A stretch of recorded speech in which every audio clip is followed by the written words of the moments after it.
रहा है, लगातार इतनी भर-भर के वैकेंसी आ रही हैं कि सरकार ने ये ठान लिया है कि हर किसी को नौकरी दे के रहेंगे। मतलब कोई वजह ही नहीं है युवाओं के पास कि वो वोट ना दें। तो अभी आपने देखा पहले सीजीएल में बहुत वैकेंसी आई, फिर सीएचएसएल में, और अब बारी थी एमटीएस की कि जहाँ बच्चा 10वीं के बाद ही ये सोचने लगे, कई परिवारों में ऐसा होता है कि हमारा बच्चा 10वीं के बाद ही कमाने लगे, या ऐसे बच्चे भी खुद होते हैं कि मैं 10वीं के बाद ही अपने पैरों पे खड़े होना चाहता हूँ, जो मेरे मन में आए वो मैं करना चाहता हूँ, ताकि 18 साल का होते होते मैं अपने लिए एक पल्सर खरीद पाऊँ। और उसी के लिए सरकार ने या एसएससी ने एमटीएस की इतनी सारी वैकेंसी निकाली है कि अगर आप 10वीं पास कर चुके हैं ले दे के जैसे भी,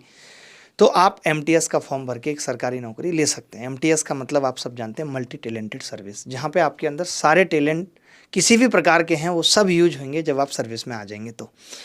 तो यहाँ आपके पास एक अपॉर्चुनिटी है कि कम उम्र में अगर नौकरी लग जाती है तो आप आगे अगर किसी और चीज़ की तैयारी करना चाहते हैं, आप सीजीएल की भी तैयारी करना चाहते हैं, आप सिविल सर्वेंट भी बनना चाहते हैं, मैं ये नहीं कहूँगा कि आप साइंटिस्ट बनना चाहते हैं तो एमटीएस की तैयारी करें, वो सोच शुरू से ही दिख जाती है। अगर आपके यहाँ ये सोच है कि मैं अपने परिवार को अब अपने कंधों पे उठाना चाहता हूँ,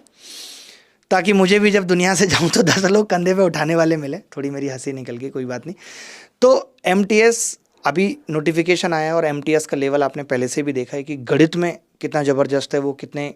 ज़बरदस्त लेवल के सवाल पूछते हैं। मैं अपने जीवन में अगर एक चीज़ सोचता हूँ कि कभी पूछूंगा तो एसएससी के चेयरमैन को मिलकर ही पूछना चाहता हूँ कि तुम्हारे गणित का पेपर कौन बनाता है एमटीएस का, क्योंकि तुम कभी वैसे सवाल सीजीएल मेंस में नहीं पूछ पाए, तुम कभी सीजीएल प्री में नहीं पूछ पाए, तुम आईएएस के एग्जाम में वैसे सवाल नहीं पूछ पाए जो तुम एमटीएस में पूछते हो। आखिर ऐसे कौन लोग हैं, क्या नासा से पेपर बन के आता है एमटीएस का? तो एमटीएस अपने आप में एक मुश्किल एग्ज़ाम होता है, लेकिन ये है कि यहाँ पे 25 साल से ऊपर वाला एग्ज़ाम नहीं दे सकता। यानी कि जैसे आप देखते होंगे कि सारे एग्ज़ाम्स टीचर दे देते हैं और एक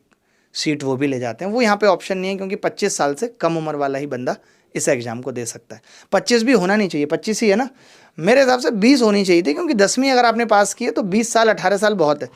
लेकिन कोई बात नहीं, 25 कर रखी है। तो शादीशुदा लोग भी बहुत सारे देंगे कि कुछ नहीं, कम से कम कैसे भी करके एक सरकारी नौकरी ले लें, और जिनकी नहीं हुई है वो इसलिए देंगे कि सरकारी नौकरी हो जाए तो हो जाएगी कम से कम। तो इसके लिए हमने सोचा कि हम एक यूट्यूब पे, आपने देखा होगा हमारा एक नया चैनल है ऑल एग्जाम अभिनय मैथ्स, जहाँ पे पहले हम जीडी की तैयारी करा रहे थे, और अब एमटीएस आया तो हम